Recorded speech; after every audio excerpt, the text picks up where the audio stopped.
Hello students, we are doing chapter cash flow statement and this is a set of last 4 lectures in which we are doing comprehensive questions. Comprehensive stands for operating, investing, financing and cash equivalents. So approximately 8 questions हमारे pending है. Let's start with the questions. The first question we'll do today is 25. Question number 25. Following are the balance sheets of Sevak Limited as on 31st March and 31st March 1718. Share capital, financing activity, balance of statement of P&L, operating, 9% debentures, financing, trade payables, operating, other current liabilities. वैसे तो ये operating है क्योंकि इसमें हो सकता है outstanding salary, outstanding wages, but bracket में मेंशन है आउटस्टैंडिंग इंटरेस्ट ऑन डिवेंचर्स, मतलब हमने डिवेंचर्स के ऊपर इंटरेस्ट नहीं पे किया. करंट लाइबिलिटी ऑपरेटिंग में जाती है, बट ये डिवेंचर्स के इंटरेस्ट क्या आउटस्टैंडिंग है पेमेंट, तो ये हमारा जाएगा फाइनेंसिंग एक्टिविटी में. एसेट्स में non current assets, fixed assets, tangible investing, non current investments investing, inventories operating, trade receivables operating, cash and cash equivalents none. Bracket denotes minus items. ये line ना भी लिखी होती तो everyone knows that. Include in the fixed tangible asset was a piece of machinery costing 70 on which depreciation charge was 40 and it was sold for 30. Machinery account में डालेंगे और machinery account ऐसे तो बन नहीं सकता, तो हम टेंजिबल एसेट अकाउंट बनाएंगे और क्वेश्चन में लिखे टेंजिबल के अंदर मशीनरी ऑलरेडी इंक्लूडेड है. During the year 140 depreciation was charge on fixed tangible assets account. Prepare a cash flow statement. इस क्वेश्चन में 2 इंपॉर्टेंट पॉइंट्स हैं, एक जो हम पहले भी कर चुके हैं इंटेंजिबल एसेट अकाउंट, और दूसरा करंट लाइबिलिटीज है related to financing activities. Let's start with the question. Make tangible asset account, fixed asset, tangible asset account.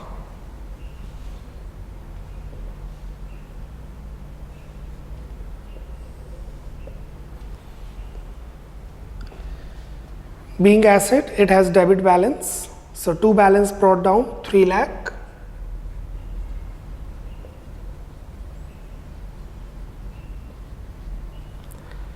Buy balance carried down 5 lakh.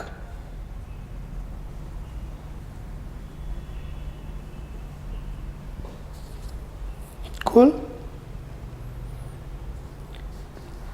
Included in the fixed asset tangible asset account, इसी के अंदर एक piece of machinery costing 70. एक machine है जिसकी cost है 70,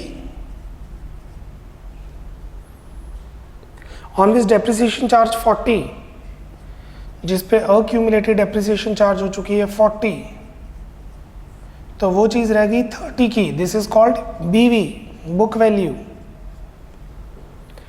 has been sold for 30 only. उसे हमने सेल कर दिया 30 पे. No profit, no loss.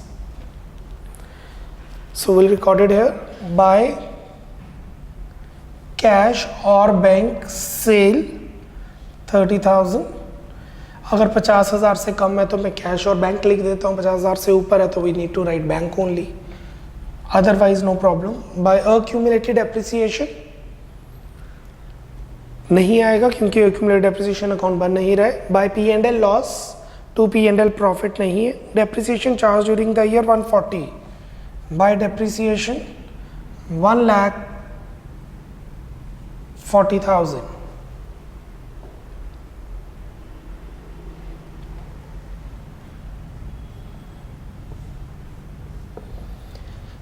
Balancing figure इस साइड आ रहा है, that is nothing but purchases to bank.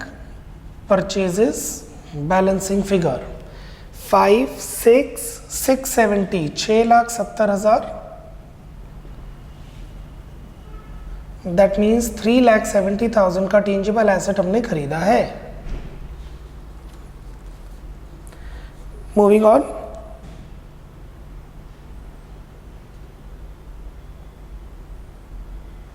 That's it. इस क्वेश्चन में और कोई पॉइंट तो नहीं है वो, बट स्टिल ये पॉइंट मैं पहले करवा चुका हूँ। Surplus of the year, surplus of the year, how to find? Closing minus opening, closing minus opening करके आई गेस हमने लेक्चर नंबर 9 में किया था ये 4 एग्जांपल्स में भी प्रॉफिट कैसे निकालते हैं। क्लोजिंग बैलेंस हमें गिवन है 320 नेगेटिव और ओपनिंग बैलेंस हमें गिवन है 50, वो भी नेगेटिव। सो प्रॉफिट हो जाएगा during the year -320 plus 50 is equal to ₹2,70,000। 2,70,000 रुपए के हमने प्रॉफिट कमाए हैं during the year. Now we can start up with the question. You can note it down. The tangible asset depreciation surplus, that is your working note. I hope आपने साथ साथ note down कर भी लिया। Particulars, details, amount,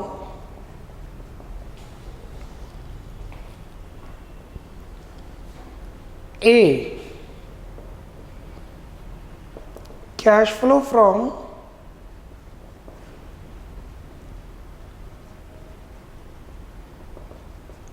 operating activities। सबसे पहले profit earn during the year, that means surplus of the year -270, there is a loss, minus में answer आ रहा है ना। सो -270 से स्टार्ट करेंगे, प्लस एप्रोप्रिएशन डिविडेंड नहीं है, प्रोविजन फॉर टैक्स नहीं है, ट्रांसफर टू जनरल रिजर्व नहीं है, टेक्निकली पॉसिबल भी नहीं है। अगर लॉस से आए तो एप्रोप्रिएशंस होती ही नहीं है। There is no appropriation if there is loss. So add non cash and non operating expenses. What do we have? Depreciation of tangible asset, depreciation on tangible asset 1,40,000। intangible asset written off इस question में नहीं है। fictitious asset written off इस question में नहीं है। interest on debentures, loss on sale of fixed asset इस question में नहीं है। interest on debentures 9% of 2 lakh, 2 lakh का 9% 18,000।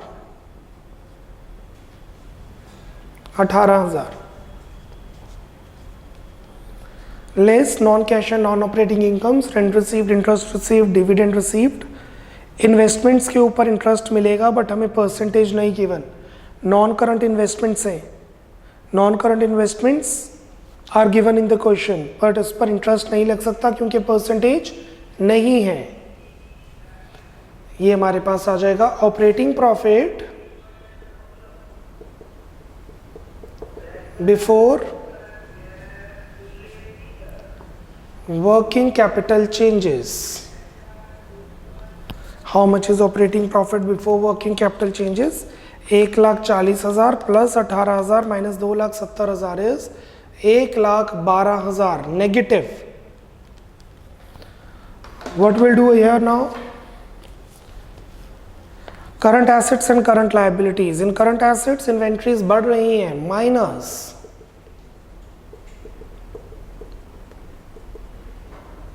Increase in inventories 50,000। Trade receivables बढ़ रही है, minus increase in trade receivables 70,000। Cash and cash equivalence नहीं आएगा। Moving to current liabilities, trade payables बढ़ रहे हैं, plus increase in trade payables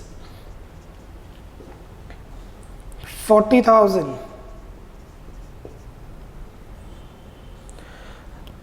other current liabilities अकेला लिखा होता तो बढ़ रही है तो यहाँ पे प्लस हो जाती, बट यहाँ इंटरेस्ट ऑन डिबेंचर्स है इसलिए नहीं आएगा। That's it.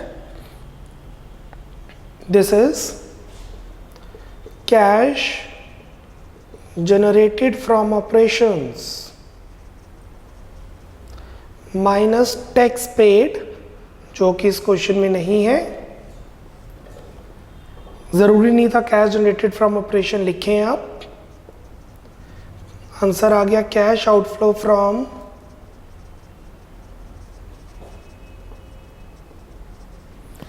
Operating activities. 40,000 minus 70,000 minus 50,000 minus 1,12,000 is 1,92,000 negative.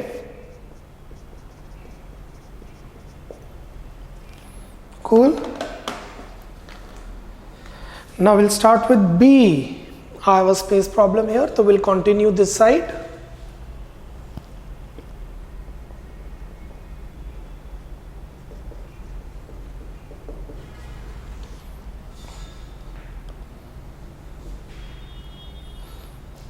Leaving a line to make it presentable. Cash flow from investing activities. We will consider tangible assets. We have purchase of tangible asset 3,70,000 minus we have sale of tangible asset 30,000 plus then we have investments कम हो रही हैं तो depreciation या amortisation तो होगी नहीं, investments को बेचा होगा। Sale of non current investments, हमने सेल की है investment 60,000 positive, so the answer is 2,80,000, 60/90 right, that too in negative. Cash outflow from investing activities. Cash is going out. After leaving a line C, cash flow from financing activities, share capital बढ़ रही है, issue of shares 3 lakh से share capital बढ़ रही है, debentures बढ़ रहे हैं, इशू ऑफ डिबेंचर्स। आप देख सकते हैं बैलेंस शीट में ना ही एसपीआर है, सिक्योरिटी प्रीमियम रिजर्व, ना ही डिस्काउंट है, डिस्काउंट ऑन इशू। इसका मतलब शेयर्स पार पे इशू हुए हैं और डिबेंचर्स पार पे इशू हुए हैं, ना ही शेयर्स प्रीमियम पे इशू हुए, ना ही डिबेंचर्स प्रीमियम पे इशू हुए, ना ही डिबेंचर्स डिस्काउंट पे इशू हुए। अगर होते तो बैलेंस शीट में एसपीआर या डिस्काउंट ज़रूर पड़ा होता। डिबेंचर्स कितने के इशू हो रहे हैं? 2 लाख, और अगर इशू करके डिस्काउंट राइट ऑफ किया होता तो क्वेश्चन में डेफिनेटली मेंशन किया जाता। Nothing is mentioned. Shares and debentures securities are issued at par. अब शेयर्स को डिविडेंड देंगे, इस क्वेश्चन में डिविडेंड नहीं दिया, कैसे देते? वैसे ही लॉस हुआ है। डिबेंचर्स पर इंटरेस्ट देंगे, इंटरेस्ट ऑन डिबेंचर्स 18,000। ये 18,000 वही है जो ऑपरेटिंग में प्लस हुआ था। और इस क्वेश्चन का सबसे इंपॉर्टेंट पॉइंट, करंट लायबिलिटी बढ़ रही है, करंट लायबिलिटी बढ़ रही है तो plus increase in outstanding interest on debentures 10,000। अब आप सबको ये पता लग गया कि डिबेंचर्स का इंटरेस्ट है तो प्लस करेंगे क्योंकि करंट लायबिलिटी है। मेरा पॉइंट है प्लस क्यों करेंगे? प्लस इसलिए करेंगे, समझिएगा, हमने इंटरेस्ट देना था 18,000, ये देखिएगा, ये देखिए, हमने इंटरेस्ट देना था 18,000, 18,000 इंटरेस्ट देना था। करंट लायबिलिटी, पहले का ब्याज 10,000 पेंडिंग था, अब तो 20,000 पेंडिंग है। ईयर शुरू होने में, साल शुरू होने पे हमारी 10,000 देनदारी थी, अब 20,000 देनदारी है, तो कितनी देनदारी और बढ़ गई? 10,000। यस, 18,000 का ब्याज देना था, उसमें से 10,000 का नहीं दिया, तो कितना पे किया है? 8,000। आई रिपीट अगेन, 18,000 पे करना था, 10,000 पे नहीं किया। क्यों नहीं पे किया? क्योंकि इंटरेस्ट आउटस्टैंडिंग 10,000 से 20,000 हो रहा है। आई रिपीट, आउटस्टैंडिंग इंटरेस्ट 10,000 से 20,000 हो रहा है, तो 10,000 बढ़ गया। और इन डिबेंचर्स पर इंटरेस्ट देना था हमने 18,000, 18,000 में से 10,000 नहीं दिया क्योंकि करंट लायबिलिटी बढ़ गई, तो कितना दिया? 8,000। ये देखिएगा, -18 + 10 -8 आ रहा है। डिबेंचर्स पर इंटरेस्ट देना था 18,000 और आउटस्टैंडिंग इंटरेस्ट है 10, तो नेट इफेक्ट 8,000 हुआ। मतलब P&L में 18,000 गया है, देखिए P&L में 18,000 गया है, कैश में 8,000 गया है, कैश में 8,000 गया है। जस्ट आपको जर्नल एंट्री के थ्रू अगर मैं समझाऊं तो इसकी एंट्री ऐसे बन जाएगी, interest on debentures 18,000, to bank 10,000, to outstanding interest on debentures 8,000, फिर इंटरेस्ट ऑन डिबेंचर्स P&L में ट्रांसफर करेंगे, P&L टू इंटरेस्ट 18,000, ये P&L में चला गया, इसलिए ऑपरेटिंग में ये प्लस हुआ, और फाइनेंसिंग में बैंक में से 10,000 गया है, इसलिए ये जो नेट इफेक्ट है ये 10,000 चला गया। और ये 8,000, सॉरी, बैंक में 8,000 गया। देखिए बैंक में 8,000 चला गया, -18 + 10 इज -8, और आउटस्टैंडिंग इंटरेस्ट 10,000 से बढ़ गया, पहले 10 था, फिर 10 और बढ़ गया, बन गया 20। सो बेसिकली ये एंट्री एक्सप्लेन करने की ज़रूरत है एक्सप्लेन करने की, नोट डाउन करने की रिक्वायरमेंट नहीं है, बिकॉज कैश फ्लो में जितना डीप जाएंगे ये चैप्टर उतना डीप होता रहेगा। इसलिए will just do current liability बढ़ रही है तो plus, this is your financing activity, your answer is 5,510 - 492।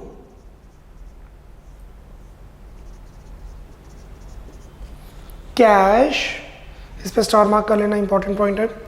Cash inflow from financing activities. Now net answer A + B + C, net increase और डिक्रीज, आई गेस इंक्रीज आएगा, 492 - 280 - 192, 20,000 आ रहा है positive answer. Net increase in cash and cash equivalents plus opening cash and cash equivalents. How much is opening cash? Opening cash is 20. 20,000 cash था, 20,000 और आया इस साल net, तो क्लोजिंग में रह गया 40। This is closing cash and cash equivalents. I hope you are clear with this. Cool. मैं अभी 4 लेक्चर्स और पेंडिंग है, हर लेक्चर में एक पॉइंट एक्सप्लेन करूंगा, वो पॉइंट आपके माइंड में बैठ जाना चाहिए। ये वो पॉइंट है जो नॉर्मली क्वेश्चन में नहीं आते हैं बट सिलेबस में है, आ सकते हैं। जैसे इस क्वेश्चन में इन्वेस्टमेंट्स हैं ओपनिंग 2 लाख, इस क्वेश्चन में इन्वेस्टमेंट्स हैं 2 लाख ओपनिंग, और इसका परसेंटेज होता तो हम 2 लाख का ओपनिंग, क्योंकि डेट तो मेंशन नहीं थी, 2 लाख का वट एवर परसेंटेज निकालते और वो 2 जगह जाता, इन्वेस्टिंग में आ जाता इंटरेस्ट रिसीव्ड प्लस, ऑपरेटिंग में माइनस हो जाता यहाँ पे इंटरेस्ट रिसीव्ड। नॉन कैश या नॉन ऑपरेटिंग इनकम्स में।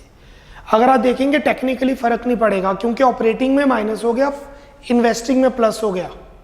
ऑपरेटिंग का आंसर डिफर करेगा, इन्वेस्टिंग का आंसर डिफर करेगा, बट टेक्निकली आपस में कैंसिल हो जाएगा, क्योंकि पहले माइनस करना है फिर प्लस। सो एक नोट दे दीजिए, just important point, if rate of interest is given along with investment, then student may not should, but मैं ट्राई करूंगा कि आप डाल दें, क्योंकि हमें नहीं पता ना उस कंपनी ने डिविडेंड दिया है या नहीं दिया है। अगर उस कंपनी के डिबेंचर्स खरीदे हैं तो ऑब्वियसली रिसीव किया होगा, तो देयर इज अ चॉइस। में if rate of interest is given along with the investment, then student may compute interest on investment. Date given है तो डेट के हिसाब से, नहीं गिवन तो ओपनिंग के हिसाब से, and less in operating activities, add in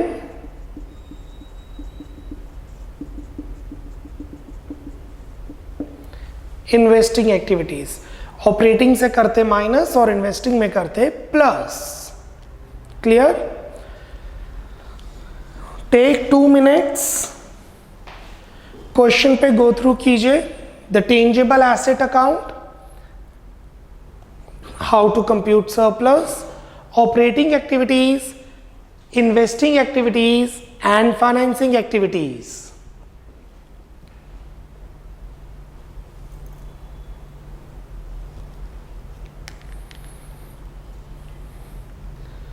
Two minutes, complete the sum।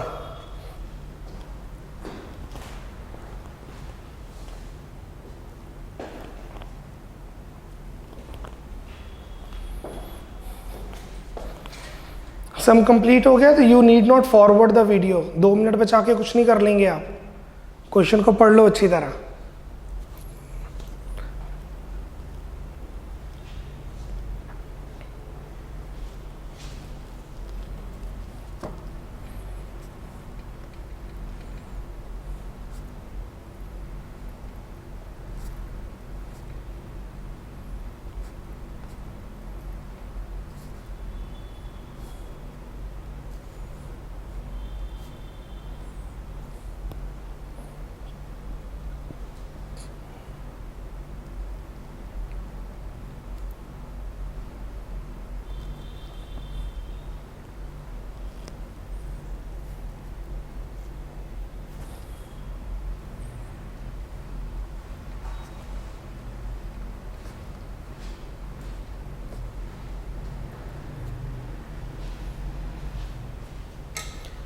One more minute,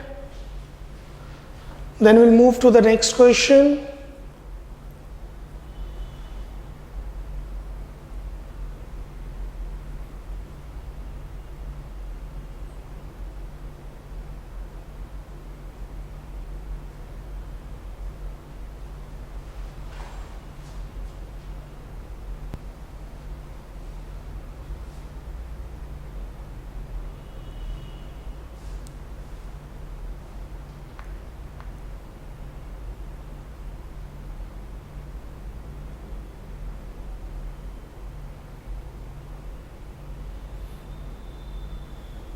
Thirty more seconds।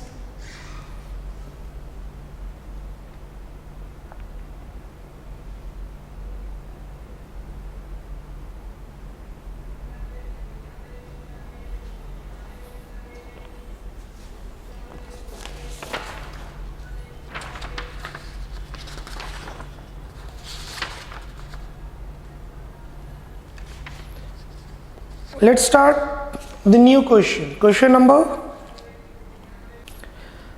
let's move to the new question. Question number 24.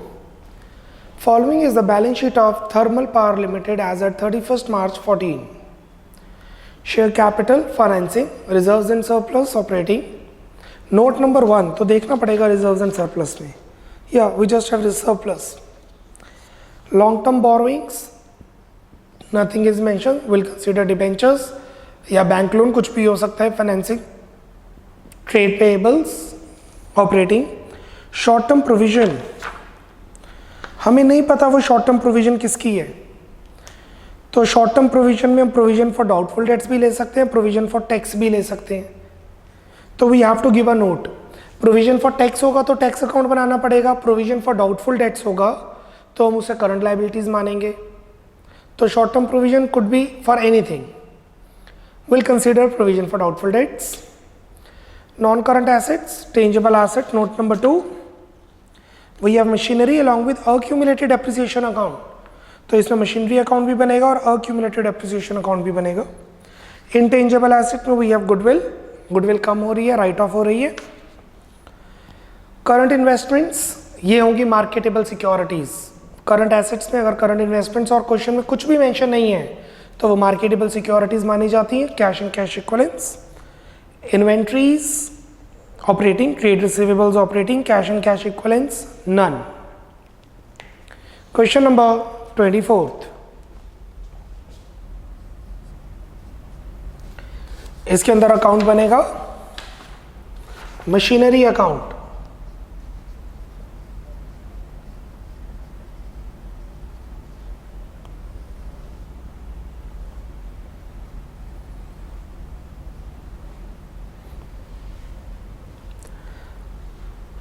Debit balance being asset, to balance brought down 10 lakh,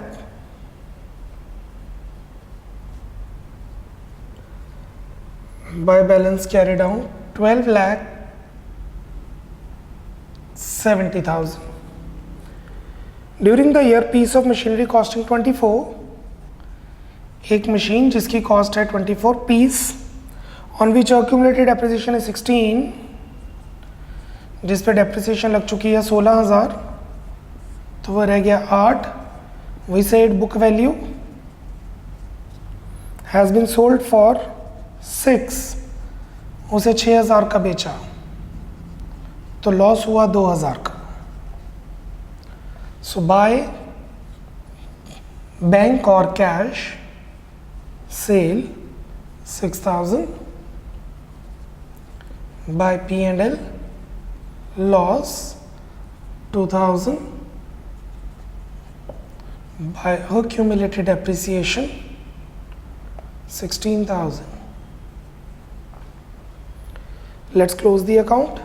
account close करते हैं। Balancing figure इस तरफ आ रहा है, to bank purchases, balancing figure 12,70,000 plus 16,000 plus 2,000 plus 6,000 minus 10 lakh, 2,94,000. So it's 12,94,000 total.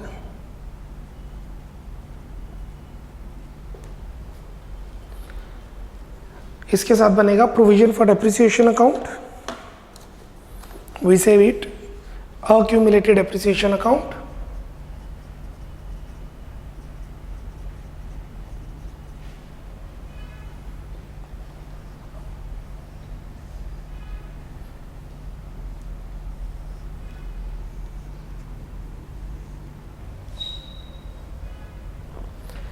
being liability it has credit balance, by balance brought down, opening 150, closing 2 lakh.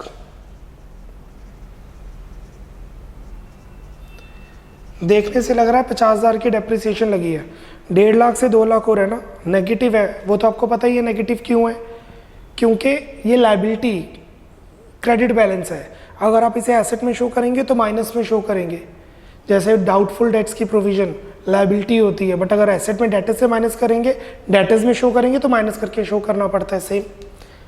वैसे तो 50,000 की डेप्रिसिएशन है, but we have to charge it here to machinery account. 16।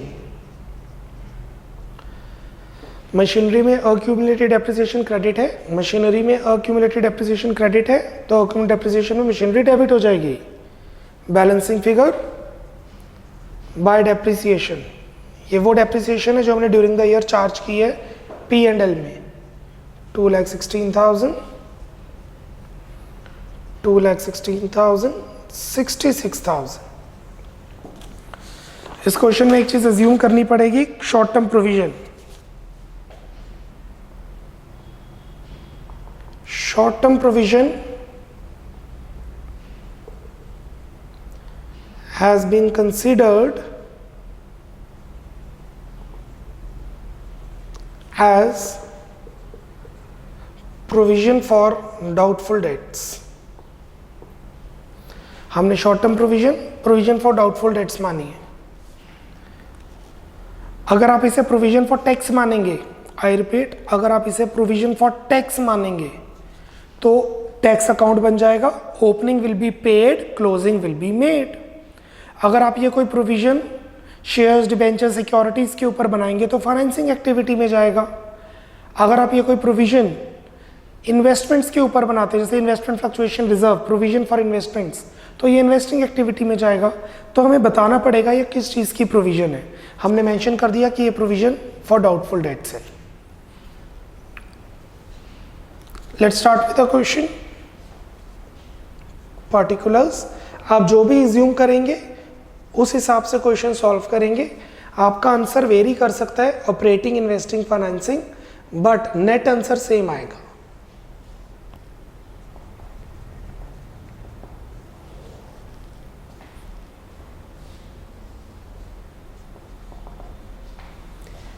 A,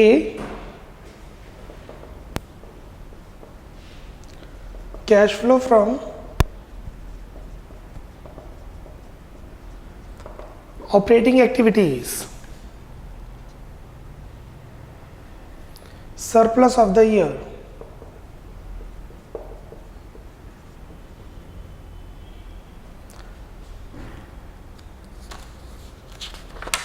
statement of P&L 2 lakh से 3 लाख, 1 लाख का profit कमाया हमने, 1 lakh. Add appropriations इस question में नहीं है। Transfer to general reserve, dividend, tax.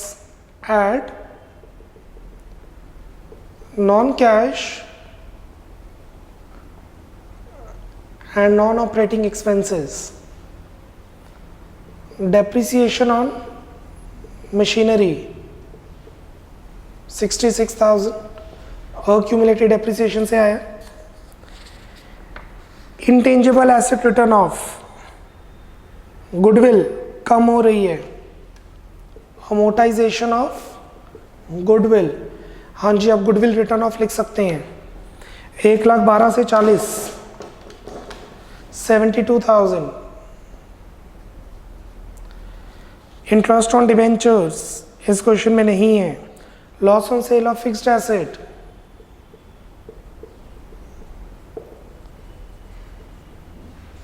Loss on sale of machinery 2,000। Less non cash and non operating incomes, rent received, interest received, dividend received, profit on sale of fixed asset नहीं है। Will get operating profit before working capital changes, 1 lakh plus 66,000 plus 72,000 plus 2,000, 2,40,000।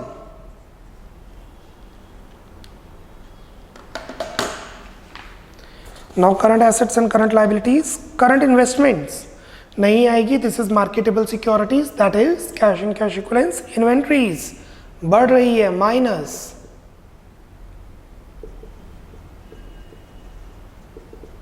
Increase in inventories 121, 129, 8,000। Trade receivables बढ़ रहे हैं, minus. Increase in trade receivables 143, 170, 27,000. Cash and cash equivalence नहीं आएगा. Moving to current liabilities. Trade receivables कम हो रहे हैं, minus decrease in trade payables. 21 plus 4, 25,000. 21 plus 4, yes, 25,000. Short term provision बढ़ रही, कम हो रही है, minus decrease in short term provisions. और हमने इसे माना है provision for, yes, doubtful debts. 77 से 20, 27,000 कम हो रही है, minus. This is cash generated from operations, but tax नहीं है, तो यही हमारा आंसर हो जाएगा. कैश पॉजिटिव आ रहा है, inflow from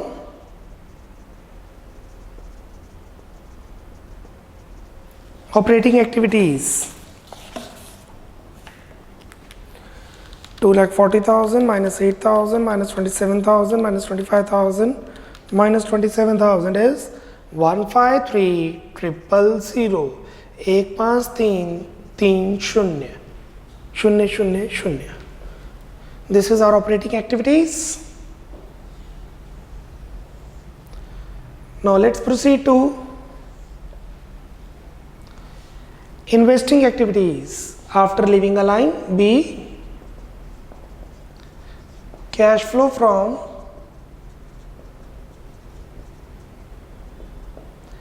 investing activities. We have tangible assets, intangible assets. Tangible में we have machinery. Machinery की purchase भी और sale भी. Purchase of machinery 294 minus sale of machinery 6,000 plus intangible assets में we have goodwill जो कि कम हो रही थी, रिटर्न ऑफ ना कि सेल. करंट इन्वेस्टमेंट्स नहीं लेंगे. ऐसा नहीं देखना कि करंट इन्वेस्टमेंट बढ़ रही है तो परचेज ऑफ करंट इन्वेस्टमेंट, क्योंकि ये तो 3-4 दिन बाद हम बेच देते हैं, खरीद देते हैं, 10 दिन बाद खरीदा बेचा. So this is nothing but cash only. That's it. The answer is negative 288.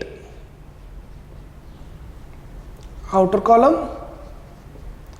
cash outflow from investing activities. After leaving a line, C, cash flow from financing activities. We will consider shares and debentures, starting with share capital.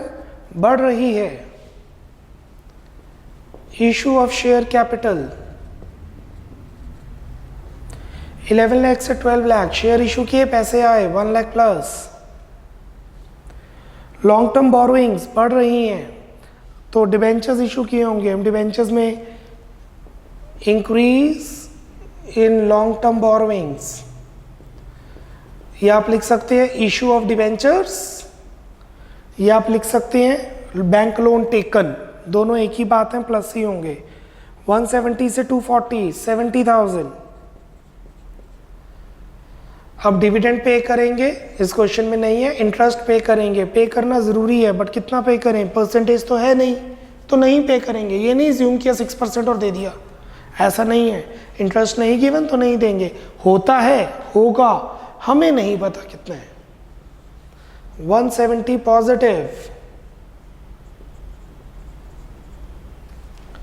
170 positive.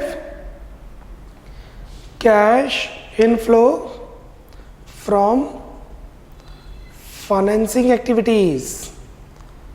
अगर outflow है तो आप used भी लिख सकते हैं. Cash used in investing activities. The net answer is 2, 3. Positive आ रहा है. Net increase in cash and cash equivalents.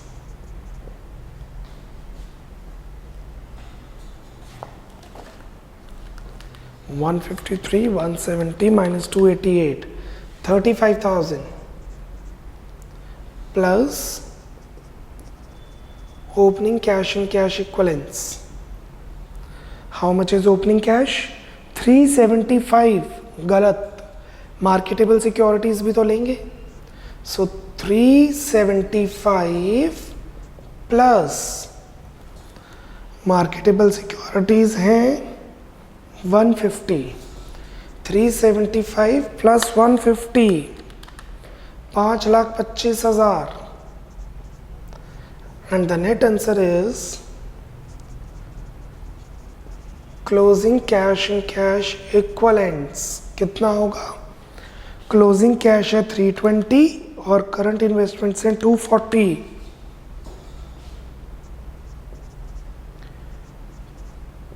320 plus 240 is 560.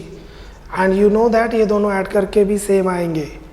क्या क्या प्लस किया है? Cash bank plus marketable securities. You can give a note. Current investments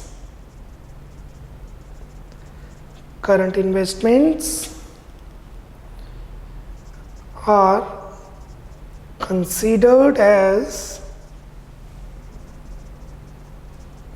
marketable securities, जैसे टर्जरी bills होते हैं. and hence cash and cash equivalents. This complete are sum. हमारा sum complete हो गया. आज के लेक्चर में हमने दो नई चीज़ें सीखी हैं. एक, आउटस्टैंडिंग इंटरेस्ट का इंक्रीज डिक्रीज. दूसरा, मार्केटेबल सिक्योरिटीज अगर गिवन हो. पहले क्वेश्चन में हमने देखा था इंटरेस्ट आउटस्टैंडिंग गिवन था करंट लायबिलिटीज में, तो हमने कैसे ट्रीट किया. और अब हमने किया है अगर मार्केटेबल सिक्योरिटीज गिवन हो करंट इन्वेस्टमेंट्स में. Speed up, complete the sum. 2 minutes for you for the same sum.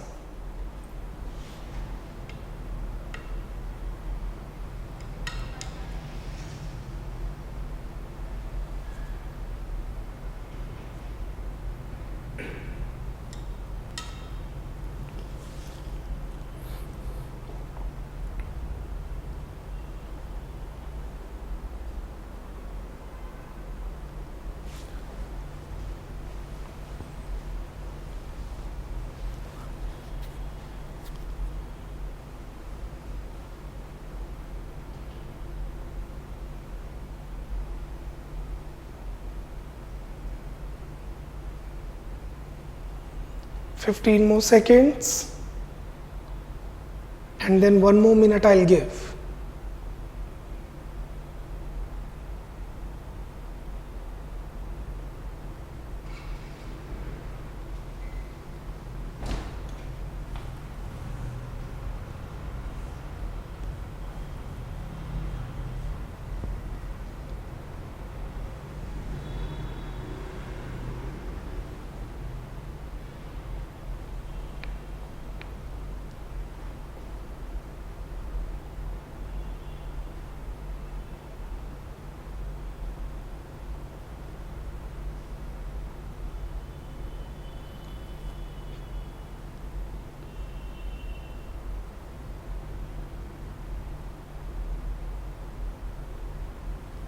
Kindly wind it up. 15 more seconds बचा. इस क्वेश्चन में हमने एक और चीज शॉर्ट टर्म प्रोविजन को इज्यूम किया कि वो प्रोविजन फॉर डाउटफुल डेट्स है. You may consider provision for tax. ऐसे फाइनल में जब क्वेश्चन आता है तो वो परफेक्ट होता है, प्योर होता है. स्टैंड्स फॉर उसमें कुछ ज़्यादा चेंजेस नहीं होते हैं, उसमें हमें इज्यूम करने की ज़रूरत नहीं पड़ती. So we are done with question number 25th and 24. That's all for this lecture. Bye bye. Take care. God bless.